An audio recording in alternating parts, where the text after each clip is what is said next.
20ஆம் திகதிக்குள் பாலஸ்தீனத்தில் யுத்த நிறுத்தம். கத்தார் அறிவிப்பு. மகிழ்ச்சியில் காசா மக்கள். பாலஸ்தீன விடுதலை போராட்ட அமைப்பான ஹமாஸுக்கும் பாலஸ்தீனத்தை ஆக்கிரமித்து உருவாக்கப்பட்ட இஸ்ரேலுக்கும் இடையிலான சமாதான பேச்சுக்கள் கத்தாரில் முன்புறமாக நடைபெற்று வரும் நிலையில் எதிர்வரும் 20ஆம் திகதிக்கு முன்னர் காசாவில் யுத்த நிறுத்தம் ஏற்படும் என தகவல்கள் வெளியாகியுள்ளன. கடந்த 2023ஆம் ஆண்டு அக்டோபர் மாதம் 7ஆம் திகதி தொடங்கிய இஸ்ரேலிய ஆக்கிரமிப்பு தாக்குதல்கள் சுமார் 465 நாட்களுக்கு மேலாக தொடர்ந்து வருகிறது. இந்த அகோர தாக்குதல்களினால் இதுவரை சுமார் 46,000 அப்பாவி காசா மக்கள் கொல்லப்பட்டுள்ளதுடன் சுமார் 1,10,000க்கும் மேற்பட்டவர்கள் படுகாயமடைந்து உடல் ஊனமுற்றவர்களாக மாறியுள்ளனர். கொல்லப்பட்டவர்களில் 20,000க்கும் மேற்பட்டவர்கள் சிறுவர்கள் மற்றும் குழந்தைகள் என பாலஸ்தீன சுகாதார அமைச்சகம் குறிப்பிடுகிறது.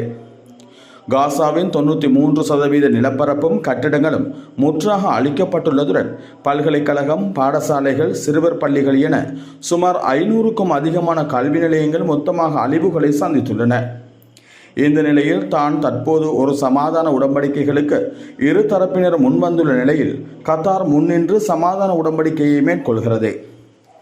உடன்படிக்கையின் முதல் கட்டமாக பாலஸ்தீன சுதந்திர போராளிகள் அமைப்பு தம்மிடம் இருக்கும் இஸ்ரேலிய பயண கைதிகள் 33 பேரை விடுதலை செய்வார்கள் என்றும் அவர்களுக்கு பதிலாக இஸ்ரேலியர்னால் அநியாயமாக கைது செய்யப்பட்டுள்ள 1000 பாலஸ்தீன மக்களை விடுவிக்க வேண்டும் என ஒப்புக்கொள்ளப்பட்டுள்ளது. எதிர்வரும் 20ஆம் திகதி அமெரிக்காவின் புதிய அதிபராக டொனால்ட் ட்ரம்ப் பதவியேற்க உள்ள நிலையில் அதற்கு முன்பதாக சமாதான உடன்படிக்கை கையெழுத்தாகும் என கத்தார் நம்பிக்கை வெளியிட்டுள்ளது. தொடரும் சமாதான பேச்சுக்களுக்கு மத்தியில் நேற்றைய தினமும் 94 அப்பாவி பொதுமக்களை கொன்றது இஸ்ரேலிய ஆக்கிரமிப்பு இராணுவம் என்கின்ற செய்தியை அல் ஜசீரா வெளியிட்டுள்ளமை குறிப்பிடத்தக்கது.